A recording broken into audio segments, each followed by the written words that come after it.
Robert Williams returned from Afghanistan with scars carved deep into his body and soul, yearning only for the quiet comfort of his own home. He imagined stepping inside, breathing in familiar air, finally laying down his burdens. But the dream shattered the instant he opened the door. Strangers occupied his living room, their presence as casual as if they belonged there. Confusion turned to disbelief, and disbelief hardened into rage when Robert discovered who had orchestrated it all. Karen, the iron-fisted HOA president, ruthless, calculating. She had bent bylaws and bullied neighbors to seize his property. In her eyes, Robert was an easy target, just another wounded veteran too broken to resist. But she had underestimated him. Robert began gathering evidence, knocking on doors, seeking support. Yet everywhere he turned, Karen's shadow loomed large. She controlled the votes, the committees, the very narrative whispered among residents.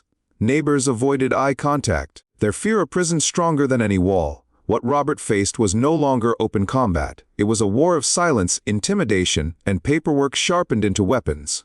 Pushed out of his home, he ended up in a damp motel room that reeked of defeat. For the first time he felt crushed, not by enemy fire but by betrayal within his own community. That night, as despair closed in, the door creaked open. His father, Joseph Williams, entered with the calm presence of a man who had weathered storms of his own. One steady question changed everything. "Son, where do we begin?" The tide shifted. Together father and son mapped a counteroffensive. Joseph's sharp instincts dissected the HOA's weaknesses, while Robert's persistence pulled at every loose thread. They uncovered questionable consulting fees, forged contracts, intimidation tactics buried in meeting notes. Neighbors, once silent, began to whisper their own stories about hidden fines, forced payments, threats behind closed doors. Slowly, those whispers grew into voices. Then came the turning point. At a packed HOA meeting, Joseph laid a thick folder on the table with a thunderous thud.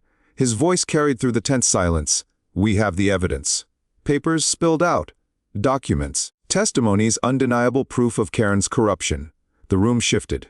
Karen tried to sneer to regain control, but the certainty in her eyes faltered. Around her, the loyal silence of neighbors cracked wide open. What began as one man's lonely struggle had ignited into something larger, a family's stand, a community's awakening.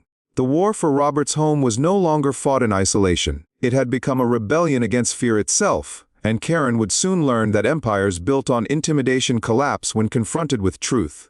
Follow this battle as it unfolds. Like, share and spread the story so justice never fades into silence.